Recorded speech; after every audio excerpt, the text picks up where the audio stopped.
Photos of a pale girl with dark curly hair are distorted in various ways. The distortions fade to reveal the girl at different ages. She paints a man's face with red lines radiating from his blue-ringed eyes. Our parents and family and educators, they all think that this behaviour is going to hold us back because of all the stigmas that comes with it. Dark concentric rings divide a petite woman's face. The circles slide into place and close, smoothing her freckled profile. If you are part of the disability community, you don't get as many opportunities. You won't get a job. You won't be able to participate in society the way that they really want you to be able to do. But it's actually those stigmas that are holding us back.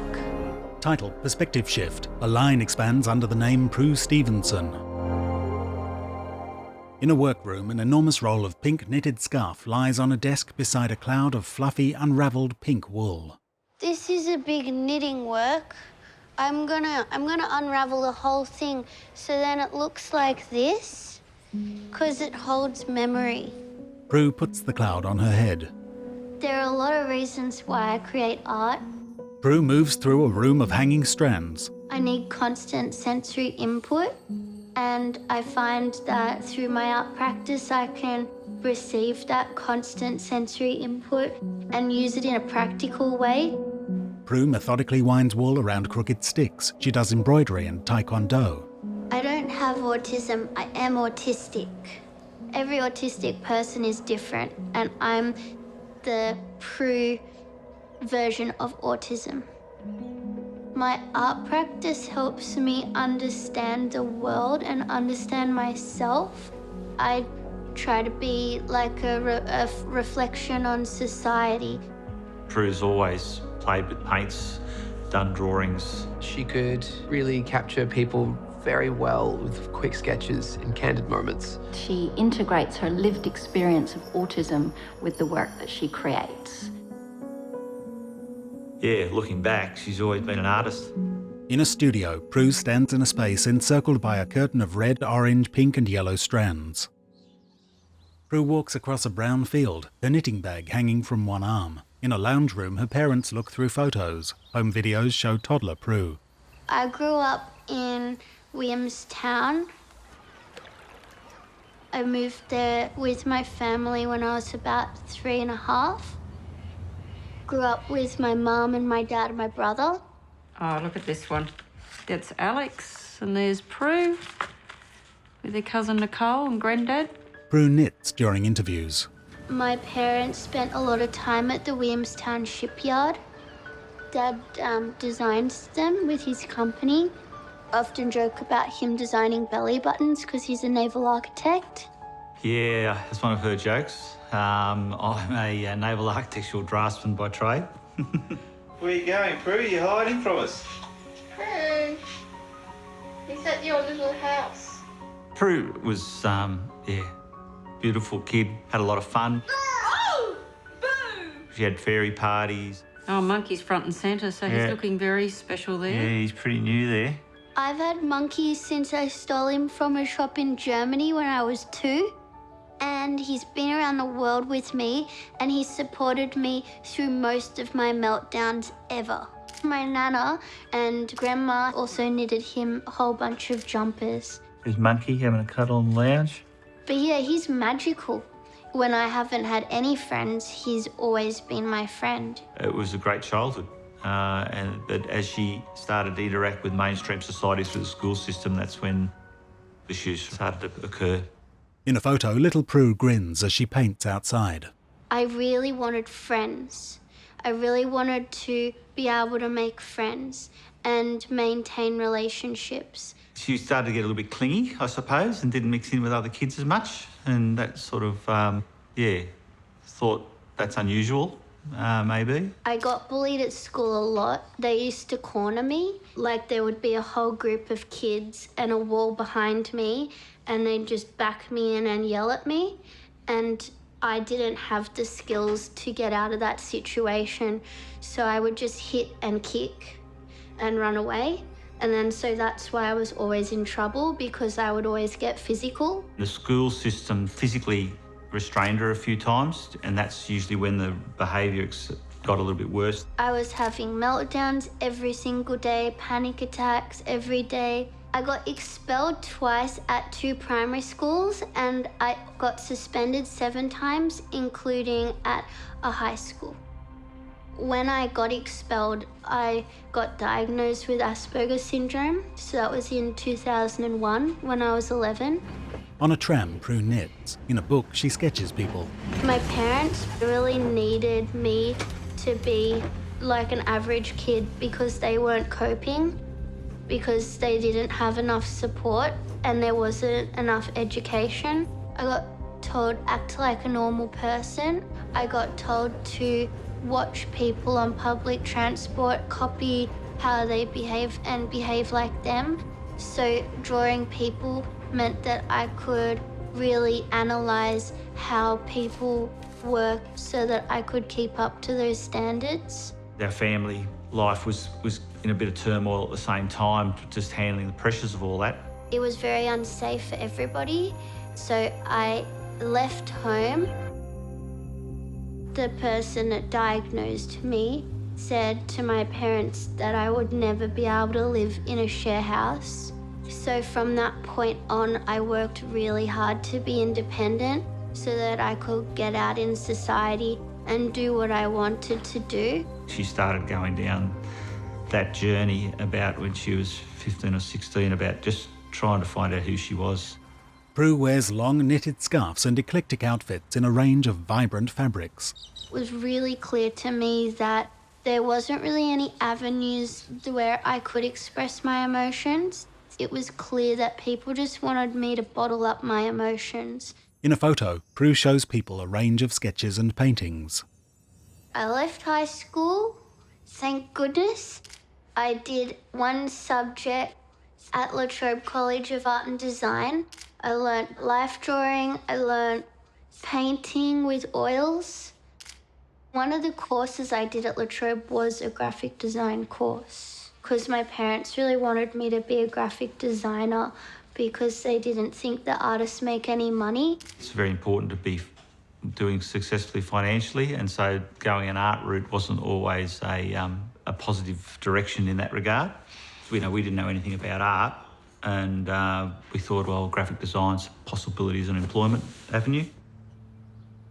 I had a lot of questions, and I was looking in the bookcase at Mum and Dad's study, and I found this book, Your Special Asperger's Syndrome Gift. And I opened it, and it had all of the symptoms of Asperger's syndrome. I read through them all, and I got really overwhelmed, and I asked my dad, I said, Dad, what is this book? I don't understand why it's got half my personality written in it. She said she started reading it and started actually connecting that I am autistic through how that book explained the symptoms, I suppose, of autism.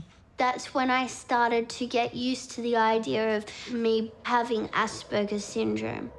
A painting is a cloud of blurred colours dotted with vivid orange splodges. Book pages formed the background for pale silhouettes of people. I started to connect with my autism through my art practice because I was still masking most of my autism at that time. She did a work called Life in Print, where she had to make a work out of an old book, and she combined her life drawing work of people on public transport with the paper collage. And I put that work into the Toyota Community Spirit Gallery. And she got a finalist, so it was her first competition exhibition, which was pretty exciting. Pages are displayed on a window. At La Trobe, Jane, she really advocated for me to be an artist, and over years just had some chats with my parents and explained that I really wanted to be an artist, and eventually they started to listen. The head of the school there, Jane Cox, who was a real mentor for Prue back then, she said, she pulled Donna and I aside and said, she's really a fine artist, she's not a graphic designer. A canvas is mottled with shades of blue, green and orange. Prue and a young, dark-haired man stand in a kitchen. I'm gonna make a cup of tea. Do you want a cutting board? Yeah. Yeah. Oh, there's one over here. Teddy's my partner. I met Teddy when we were 21. Prue and Teddy sit in a playground. The first time I saw Teddy, he walked in with, there were 3 people that came to the party that I didn't already know. And Teddy introduced himself. He was wearing a bear coat, and I just thought that was the coolest thing ever, that he looks like a teddy and his name is Teddy. I had just done this terrible gig with a friend of mine, and his new girlfriend had invited him to a house party out the backyard as Prue. I just end up trying to woo her for the rest of the night. And 2 days later, we're having our first date. Tuesday night in June, the introverts were out despite the rain. Hired guns from entertainment, we were playing to ourselves. Teddy has seen me go through lots of different experiences. He's met my family, he's met my friends, he's seen me grow, he's seen my art practice grow. It has been pretty cool to see her expand her skill range around making in general. She's very interested in developing skills as a maker. Text Daniel Teddy Tedford. In bushland, Prue gathers sticks. I'd been at La Trobe for about 5 years. I started to get hungry for more. I got into the undergraduate degree at the Royal Melbourne Institute of Technology. This is my studio at RMIT, and this is my quiet room. A thick curtain shrouds the space under the desk. People think I'm upset when I have meltdowns, so then I can go in here and have some quiet time and let my brain have a rest. A meltdown is basically my brain gets overloaded by information. The neural pathways in my brain, there are a lot more of them. It means that it processes information about 5 times more detailed than the average brain. My brain gets tired, it shuts down. I've been told I can look scared or upset. I'm not actually scared or upset. On a tram, Prue knits solemnly. Going to RMIT was really exciting, but it did put a lot more pressure on me. They wanted us to go from a journey from A to B and talk about what we're picking up, what we're perceiving, and make an artwork about it. I was doing everything I could to block off my sensory perception, and then I was getting told that the assignment was to open our sensory perception, and that was really scary. I called my dad and I said, "Dad, I don't know what to do." I was so worried. Do I just lie, or do I tell them the truth and that I'm actually extremely overwhelmed right now by the amount of information I'm needing to process? And Dad said that he can't make that choice for me, that it has to be my choice, which is a really cool parent thing to say. I ended up telling the truth and saying in front of a whole group of people that I didn't know that I'm autistic and the assignment was not written for my brain type. On a tram, Prue smiles. I got an applause. It was the complete opposite of what I was expecting. That kind of set me up for a really good journey in my undergrad, because with all the student body knowing I was autistic, I felt like it was safe to be autistic, and I started to be able to be really honest through my practice and take down some filters that I'd put up since I was in primary school, and that I didn't want to make that compromise anymore. A long multi-patterned scarf forms the words "Embrace It" across 2 walls. Eventually, I started to branch away from figurative works and go into more abstract expressionist works. I was also making byproduct, my knitted work. Yeah, Grandma taught her the knitting. And Prue took that on as a form of stimming. Stimming is a repetitive movement autistic people do, like flapping their arms and jumping up and down. It's really, really fun and it's really good for our mental health. It helps connect us with our environment and ourselves. For example, with knitting, it is like stimming. I even saw a psychologist once and I said, I feel like I need to self-regulate and I need to get this energy out. And she said, if you feel like that, you can just, if you're sitting down, you can sit on your hands. Or if you're leaning on a wall, you can push the energy into the wall and no one will know that you're doing it. So she was teaching me tools of how to suppress and hide my autistic traits. After years and years of my parents and educators influencing me in that same way, and then doing my undergrad, I was starting to break free from that. She just kept on knitting, and so byproduct, I think it's about 30 metres long, it's like a wide scarf, and she rolled it up into a ball. It's actually, you can actually pick it up and feel the physical weight of anxiety. Surrounded by her curtain of hanging strands, Prue sits working, her head down. I had a lot of commitments last year and I was pushing through my meltdowns, pushing through everything and doing what I had committed to. I did all of that and ended up having an autistic burnout, and we didn't know, Teddy and I didn't know what had happened to me. It was very confusing. I was really unable to do anything, and I was having 3 meltdowns a day for months and months. When she gets focused, when she gets this autistic focus on a project, she forgets when to eat, and she forgets, to get enough sleep and so forth like that. She said we need a way to track this. Well, Teddy made me a meltdown diary after we found out I had an autistic burnout, and it has the day, date and time. It has lots of pictures because when I'm having a meltdown, I can't always read.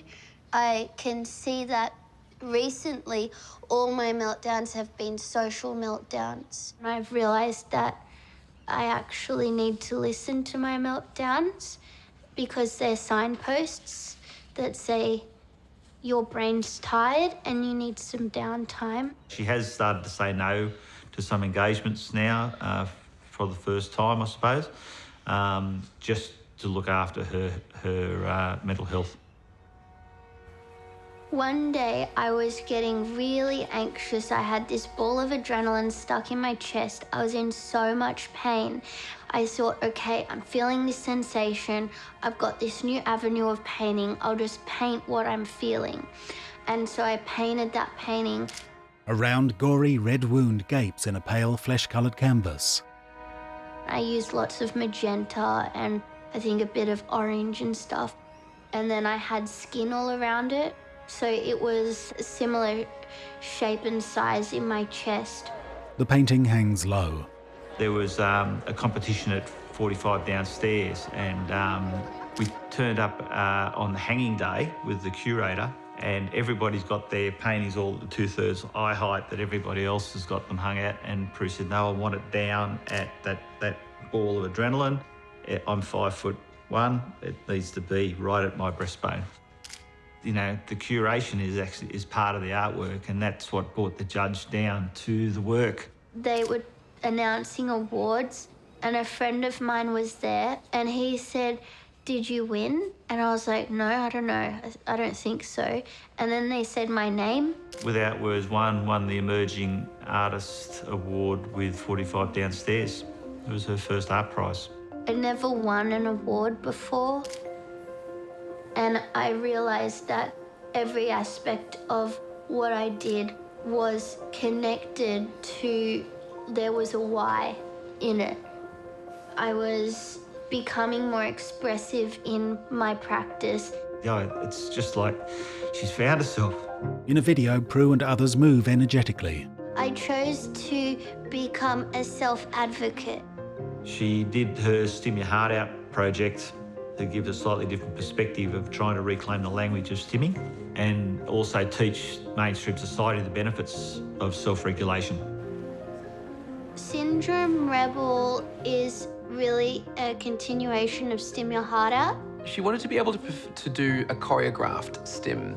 She wanted there to be an element of a written score, like in the way that musicians use sheet music. So I thought about some stims and I made up some symbols to go with them. She's created a new hieroglyphic language and she's created a stimming movement score. Prue performs on a round mat that has symbols embroidered around the edge. I was so excited to have a space to be able to share stimming where I knew that, like in the constructions of the gallery, that I knew people were coming to see a performance. They knew they were coming to see a performance. There's a perimeter that's created by the mat that I stand on that's like an autism safety zone, a stimming zone. And I can walk on it knowing that I don't need to help anybody through that experience. I can just be free and stim, and then I was so excited. Prue walks from the mat. Her audience applaud. And that excitement came out in my performance and in my stimming, and it was really energetic. And so when I came off, people said that they really experienced the joy in it.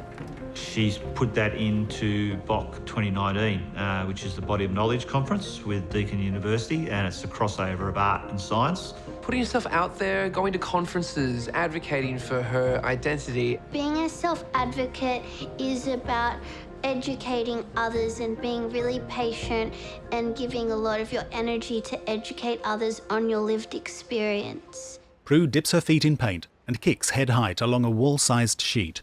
I was really discovering that I'd put so many parameters on what art is, and now it was like anything was possible and any medium is possible, and it's like whatever concept I have and whatever medium I choose, you know, they really need to relate to each other.